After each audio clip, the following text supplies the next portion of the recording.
դերասանական կազմը մի քիչ այլ պետքա լիներ, որովհետև հերոսներից շատերին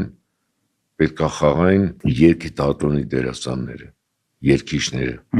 որովհետև ամեն օր տարվա հաղորդում էր, որ համել երգեր շատ երաժշտական լիներ։ Մյուզիկլ ավելի շատ։ Այո։ Բայց արի ուտես, որ լուսահոգի ու իմ շատ լավ ընկեր Արտուրը Գրիգորյան դեմ եղավ, որպեսզի երգիչները մասնակցեն նմանատիպ ֆիլմում։ Իսկ ինչի՞։ Որովհետև ինքը սցենարը սկզբից կարդաց իրան դուր չեկավ, ու այդպես էլ ինքը ասեց չէ ու չէ, ու անգամ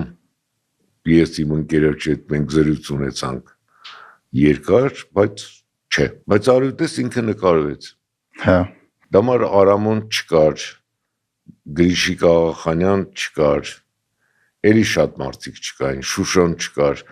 եւ ֆիլմում արդեն որ պետք է սկսվեր, հայտնվեցին Մկոն, Հայկոն, փոքր Հայկոն, Հա, էլի լուսահոգի,